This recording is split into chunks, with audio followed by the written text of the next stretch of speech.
Top of the morning, everyone. It is September the 9th as Bill sees a reading from a child of God and a recovering alcoholic addict with that hot, caffeinated, honey-filled morning coffee. Hey, let's have a moment of silence for those still out there in pain and suffering, please.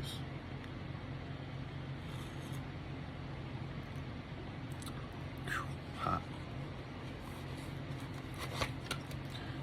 Thank you. It's definitely hot. Satisfactions of right living. How wonderful is the feeling that we do not have to be specially distinguished among our fellows in order to be useful and profoundly happy. Not many of us can be leaders of prominence, nor do we wish to be. Service gladly rendered, obligations squarely met, troubles well accepted or solved with God's help. The knowledge that at home or in the world outside we are partners in a common effort. The fact that in God's sight all human beings are important. The proof that love freely given brings a full return. The certainty that we are no longer isolated and alone in the self-constructed prisons. The surety that we can fit and belong in God's scheme of things.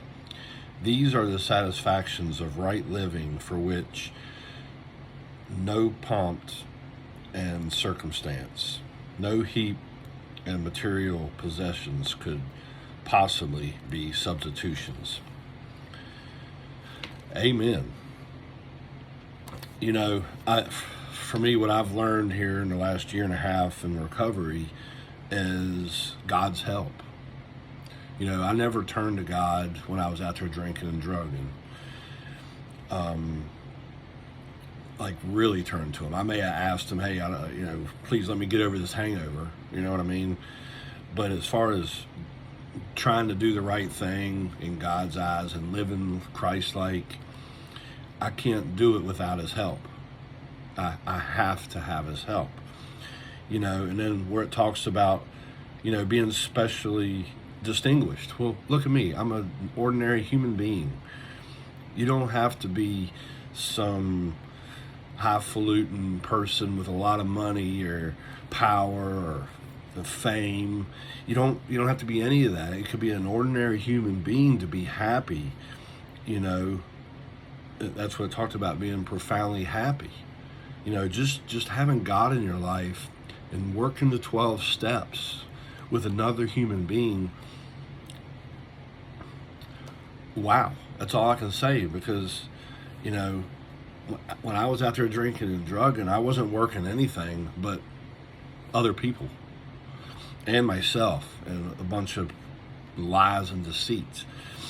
So yes, when it talks about having God's help, I need God's help. And the talk down here in the bottom of it talked about isolating. You know, I isolated a lot when I was drinking and drugging, and it's one thing I'm working on, but I still do it to today. But I've realized when I don't isolate, and I do get out there and talk and interact with other people in sobriety, I'm much happier. There's no stress. It's just like, you know, I needed it.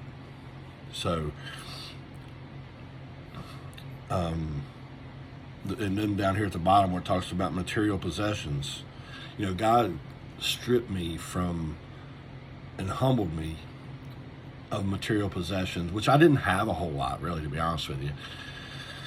But He took away the things that I liked, and come to realize, did I really like them? You know, you don't need them. I've learned that.